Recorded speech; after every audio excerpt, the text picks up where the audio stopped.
Hola, mi nombre es Jonathan Guayma. Estoy aquí en Isotope, en nuestra sala de escucha crítica en el campus de Cambridge, y bienvenidos al primer episodio de nuestra clase magistral. Le estamos llamando. ¿Te estás escuchando? Y esta primera semana vamos a hablar sobre los conceptos básicos de la masterización de audio. Voy a tomarme un momento para explicar un poco qué es la masterización, en qué consiste esta disciplina, y espero que eso les dé un poco de contexto para lo que hablaremos en los próximos episodios. Los invito a que visiten nuestro sitio web, revisen todos nuestros blogs y otros materiales educativos. Supongo que todos están aquí porque quieren entender cómo hacer que su material suene mejor o cómo sacarlo al mundo en buen estado, lo cual tal vez nos lleva a la pregunta de qué es la masterización en primer lugar. Así que espero que les resulte interesante. Vamos a sumergirnos de lleno en los conceptos básicos de la masterización de audio. Antes de que empiece a hablar mucho sobre la masterización, vamos a escuchar un poco. Tenemos algunos ejemplos para que los escuchen. Cuando te dedicas a la masterización, en última instancia, estás tratando de tomar decisiones sobre si cambiar algo, si necesitas sonar diferente de alguna manera. Así que escucha estos ejemplos y fíjate en lo que notas.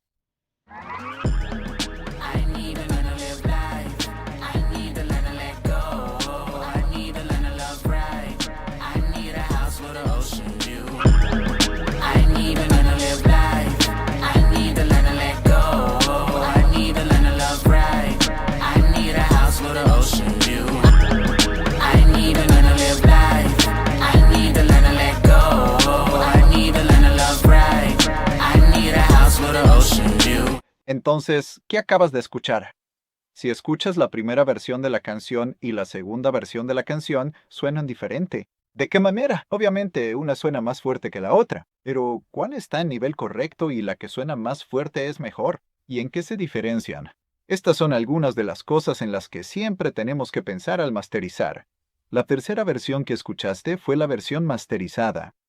¿Te gustaría que volvieras y compararas la versión sin masterizar con la masterizada y veas qué notas que es diferente?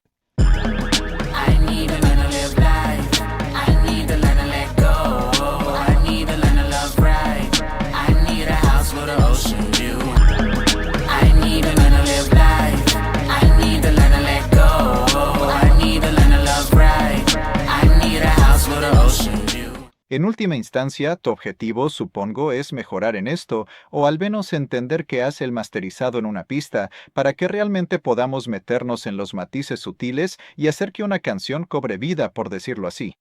Hacer que suene lo mejor posible y comunicar lo que sea que tú o el artista quieran transmitir.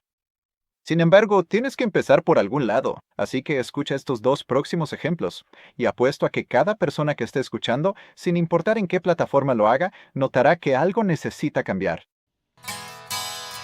My God, what have I done with my time, with my heart, with my skill, or lack thereof? When did it all begin? Since then, for me, the time stood still. Tell me what kind of fate we're in. Obviamente, una de esas pistas tenía demasiado bajo, o al menos no tenía nada de agudos, y la otra pista era demasiado brillante, y todos allá afuera pueden reconocerlo. Así que esto es una de las cosas más básicas en las que pensamos cuando estamos ajustando en la masterización. Supongo que todos ustedes tienen algo de experiencia mezclando, y saben lo difícil que es lidiar con el balance, y el color de la tarola, y la colisión entre la tarola y la voz, y todo eso. Eso es mezclar.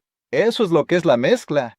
Es realmente difícil enfocarse en eso y al mismo tiempo estar pensando en el tono, la forma, el balance tonal si lo quieres ver así. Eso es en lo que pensamos cuando hablamos de masterización. Así que mientras escuchas esa pista que acabamos de oír, puedes notar de inmediato si tiene demasiado bajo o si tiene demasiado agudo. Realmente es mucho más difícil hacer eso cuando estás mezclando.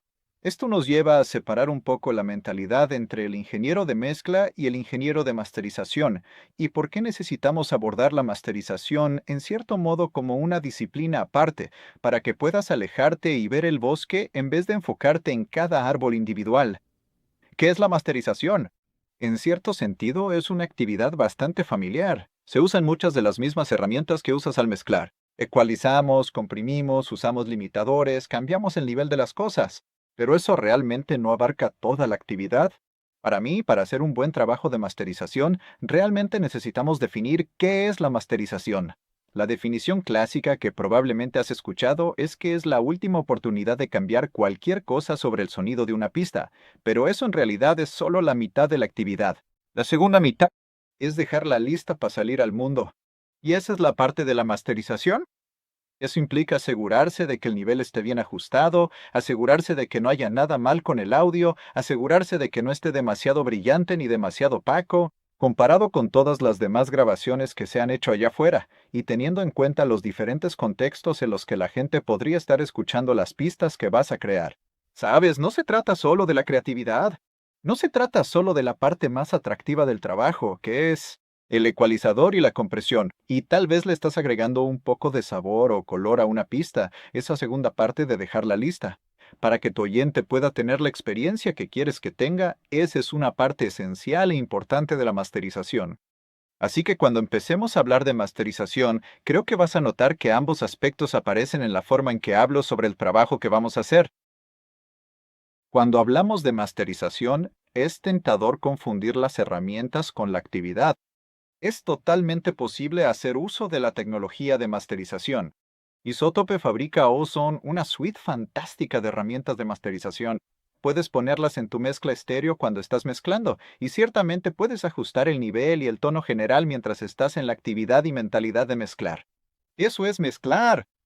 Cuando estás masterizando, estás pensando en todas las decisiones de mezcla que ya tomaste y en cómo están contribuyendo a la canción. Ahora estás pensando en el producto terminado y te preguntas si hay algo más que necesitas hacer. ¿Hay algo que deba hacer para cambiar el resultado general que he obtenido y así sacarlo al mundo en buena forma? Así que esa es una manera de diferenciar entre la parte de mezcla del proceso y la parte de masterización del proceso. Y creo que la mentalidad que tienes cuando haces cada uno es diferente. Así que, aunque es posible intentar masterizar tus propias mezclas, realmente es muy difícil hacer ambas cosas al mismo tiempo. A menudo uso la analogía de que es muy difícil producir tus propias voces. Sabes, imagina ser el vocalista y también tener la presencia mental para entender lo que acabas de hacer y preguntarte si podrías hacerlo mejor, si está afinado y si suena como quieres que suene. Así que creo que es muy parecido intentar masterizar y mezclar al mismo tiempo. Bien, hablemos del nivel. Vamos a hablar sobre el nivel y sobre la sonoridad. Cuando hablamos de nivel, es como el nivel alto es el pico o el promedio que ves en un medidor en tu do. La sonoridad ocurre completamente aquí. Ocurre en tus oídos y en tu cerebro. No ocurre en tu do. Ahora, por supuesto, mucha gente se preocupa por si su pista va a sonar lo suficientemente fuerte, y vamos a dedicar un tiempo a hablar de eso. Pero no se trata solo de lo que pasa en el do, se trata de asegurarse de que esté al nivel correcto para el formato de distribución. Así que podríamos ajustar el nivel de manera diferente para los servicios de streaming o simplemente para la reproducción desde tu disco duro. Es muy importante mantener esas dos ideas separadas. Si lo haces, te alejarás de esa idea de que solo tienes que hacer algo fuerte o más fuerte, solo por hacerlo sonar fuerte. Obviamente, no todos los géneros necesitan ser fuertes en la forma en que pensamos en lo fuerte. Pensamos en pistas fuertes. Lo primero que se nos viene a la mente es algo que tiene mucha distorsión, fuerza y mucha densidad en el arreglo, ya sea EDM, punk rock o algo que tenga algo de agresividad. Otros géneros, música acústica de cualquier tipo, pero especialmente la clásica, acústica, jazz, cantautor, música más sencilla, no necesita ser tan fuerte, ¿verdad? Comparativamente hablando, como otras pistas y otros géneros que sí lo requieren. Así que pensamos en el género para ayudarnos a establecer un contexto para el nivel y, en última instancia, cómo algo se va a traducir al mundo, en comparación con otros géneros y otras pistas. Pero déjame llevarlo un paso más allá. Cada grabación, en mi forma de pensar, tiene lo que yo llamo un potencial de volumen. ¿Qué es el potencial de volumen? Si haces una grabación que tiene un componente mono muy fuerte en comparación con el estéreo, pensando en el medio versus los lados, ¿verdad? Correlacionado versus no correlacionado, eso va a cambiar el potencial de volumen de tu pista. Una grabación mono, por definición, va a sonar más fuerte que una muy difusa. Una grabación que está mayormente fuera de fase o que tiene información no correlacionada. Si haces una grabación que tiene un componente de rango medio muy fuerte, como una grabación de un pícolo solista, y la comparas con una grabación de algo que tiene mucho grave, como una grabación de tuba o un bajo solista, una tuba solista, estoy seguro de que ese es el disco que todos ustedes aspiran a hacer. Pero bueno, la grabación de pícolo, por definición, con todos los niveles iguales. Por definición, va a sonar más fuerte debido a la naturaleza de nuestra percepción y cómo escuchamos. Así que necesitamos entender algo sobre el tono de lo que estamos trabajando. La diferencia entre el ancho mono y estéreo para poder entender el potencial de volumen. En algún momento de tu trabajo, probablemente te has encontrado con una situación en la que sientes que una pista no tiene tanto volumen como te gustaría que tuviera. Parte de eso tiene que ver con tu arreglo, parte tiene que ver con tu mezcla, y luego, una vez que lo llevas al mejor punto posible pasando por todo ese proceso, la masterización puede intentar ayudarte a cruzar la meta para que suene lo más fuerte posible, que una pista puede sonar sin destruirla. Pero creo que lo que intento es animarte a que empieces a entender las limitaciones o el potencial de volumen del audio que estás produciendo y saber cuándo has cruzado la línea. No quieres pasar lo que algunos llaman el acantilado sónico y empujar algo tanto que simplemente suene distorsionado y aplastado, y que ya no suene bien ni fuerte. Una de las cosas que todos buscamos son reglas, como siempre haz esto y nunca hagas aquello. Y sí hay ciertas reglas en la masterización, más adelante, por así decirlo. Vamos a hablar de cosas como el dithering. Probablemente todos entienden que no quieren pasar de 0 dBFS sin algún tipo de modificador o algo así, para evitar la distorsión. También hay algunas realidades físicas que debemos respetar, como que existe el riesgo de hacer una grabación con demasiado bajo que no se va a traducir bien en muchos sistemas de bocinas, o con demasiados agudos. Pero también hay mucho espacio para la creatividad. Mientras te mantengas dentro de los límites y sigas buenas prácticas, hay mucho en lo que pensar. ¿Se puede agregar un poco más de color? ¿Hay algo que podamos hacer para realzar la grabación? ¿Podemos hacer que el coro resalte un poco más en comparación con el verso? Ahí es donde entran las decisiones creativas en la masterización. La masterización realmente es un juego de pequeños detalles y ajustes sutiles. En el contexto de la mezcla, puede que te encuentres quitando 10 decibelios en las frecuencias bajas de un instrumento para que encaje en la mezcla. En la masterización, si miras una sesión de masterización, notarás que la mayoría de los ajustes son de medio decibel. 1 dB, tal vez 2 dBs a la vez. 2 decibelios es mucho en la masterización.